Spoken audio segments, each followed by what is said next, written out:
Hi everyone. I was white in this Blitz game and I faced the King's Indian defense, an opening I've been studying recently. And we transposed into a mainline position right here. And I decided to play the classical variation, which involves putting the knight on f3, the bishop on e2, and castling short as quickly as possible. So I play knight f3, castles, bishop e2, knight c6, castles, e5. And now the typical move here after you face e5 is to lock up the pawn center with d5, gaining some space, and that kicks his knight back. And white's plan in this position is to go for the pawn break c5 to support that somehow. And black's plan is to get in the pawn break f5. Which means he needs to move this knight out of the way. And that knight can either be retreated or it can be posted more actively on h5. So I move my knight off of f3 so that my queen and bishop are defending h5, so he can't put his knight there anymore.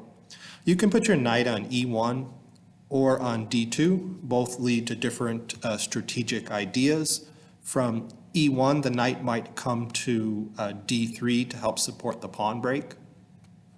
So now that my opponent can't put his knight on h5, he decides to retreat it to e8. And now I post my bishop on e3 right away. Another mainline move here is knight to d3.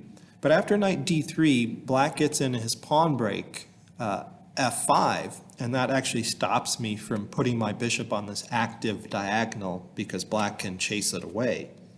So I prefer to get the bishop on that active diagonal first, which is what happens in the game. And then when my opponent pushed f5, I was able to push f3 to support e4 and gain that escape square for the bishop. So my bishop is posted here and it's ready to support my pawn break to c5. I can decide what to do with this knight later. Okay, so f4 was played, the bishop falls back, g5. So now black is going for a different pawn break. He wants to play g4 at some point.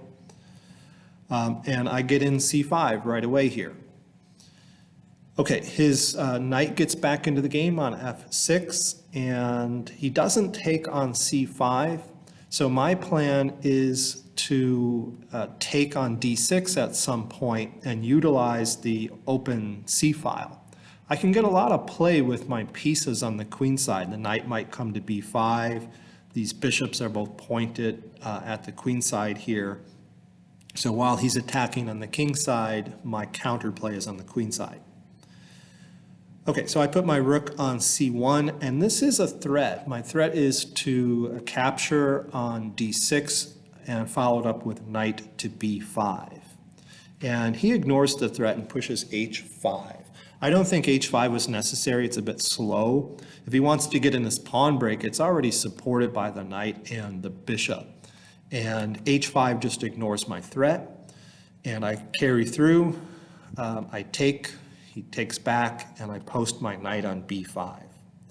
So now everything's pointed at the queen side here, and my major threat is to play knight to c7, hitting the rook in the corner, and if the rook tries to save itself by moving to b8, then I can use my dark squared bishop to take on a7. And I not only win the pawn, but I win the exchange as a result. So to stop that, black should have played b6. I think that's his best try to blunt my dark squared bishop. But he doesn't see the threat. Instead, he just pushes through with his pawn break on the king side. So I follow through to win the exchange. He moves the rook over. I take the pawn. And now he moves his bishop, which gets an escape square for his rook. So I take it off now before it can move. And then I put my knight on e6. So strong outpost. I'm not worried about him exchanging here. The pawn may become weak on e6, but I can always support it with my light squared bishop or my queen. So I'm just getting the knight out of the way of the rook here. I can put the rook on the 7th rank. I have this queenside majority I can start pushing. So I like my position. The engine does too. It says I'm up plus 2.57, thanks to the win of material. And he does take the knight, the strong knight on e6. I recapture, and he goes for some pawns here. He plays queen a7, forking my king and my pawn. I bring my king over to h1, and he grabs the pawn on a2. But his pawn on d6 is hanging, and I analyzed that I can take it and give up the b2 pawn.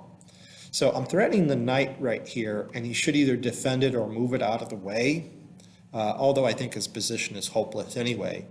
But he tries a counterattacking move. He desperately plays queen takes b2, which attacks my rook, and I'm attacking his knight. So when both players are mutually attacked like this, when it's your move, think of how you can save your piece with a threat. And the correct move here is rook to c2. I save my rook, I threaten his queen, and I'm still threatening that knight. And it turns out there's nowhere he can move the queen to protect the knight. So he's either going to drop that knight right now, or he can try another counterattack, which he does. He plays knight to c8. Okay, turns out that that's probably even worse. So now we run through the same thought process again. He's attacking my queen, but I'm attacking his queen, but it's my move. So I should remove my queen with a threat. In fact, we call this tactic a desperado.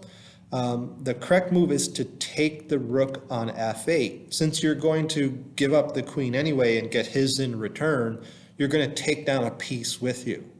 So you take the rook on f8 with check, he has to recapture, and then you get the queen.